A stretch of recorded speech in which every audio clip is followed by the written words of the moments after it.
budget for it at the time, so we decided to keep a close eye on things ourselves. That night I hardly slept. Every little noise I heard outside made me jump.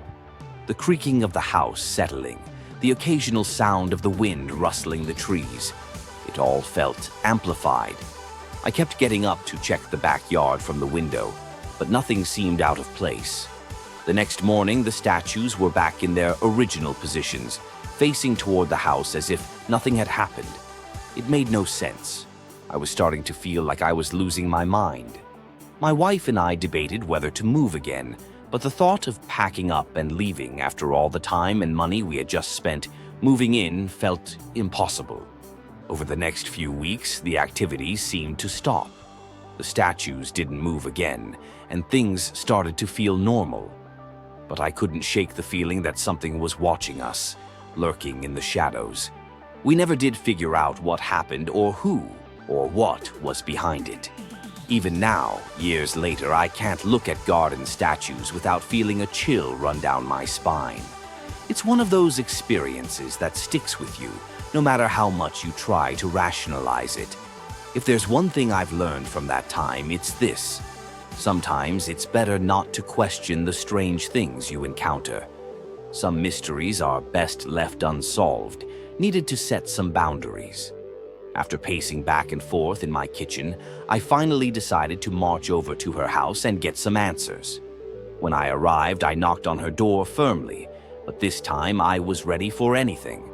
The door creaked open slowly, and there she was again, Priscilla with that same unsettling stare. I held up the sock, trying to keep my voice calm but firm. "Hey, I found this in my yard. Did you happen to drop it over the fence?"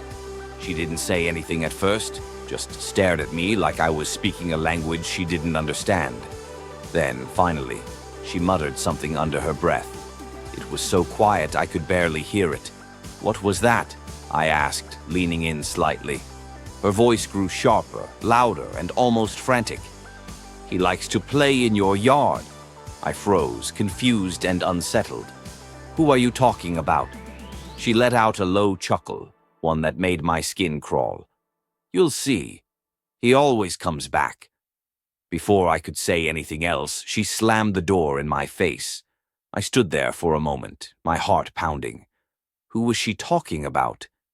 That night, I didn't go out to the balcony. I stayed inside, all my lights on, peeking out the windows every so often.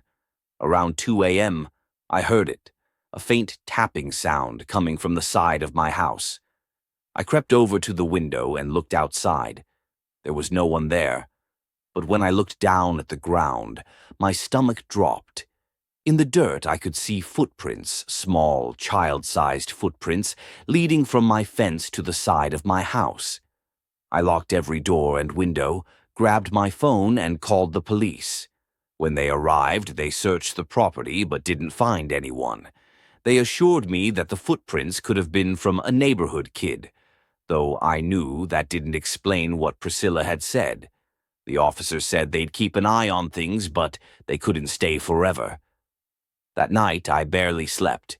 The next morning, I went outside to check the yard again. This time, I found something new. A small, weathered doll sitting on the grass, staring up at my balcony.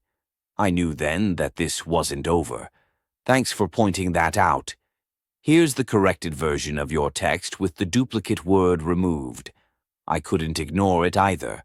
I should have called the police right there, but I didn't because I didn't want to create issues with a neighbor. That night, as I was laying in bed, the doorbell started ringing. Not once, not twice, but at least a dozen times, one right after the other. I didn't even need to look. I knew it was her. In my tired haze, I wasn't thinking clearly. I was more annoyed than scared.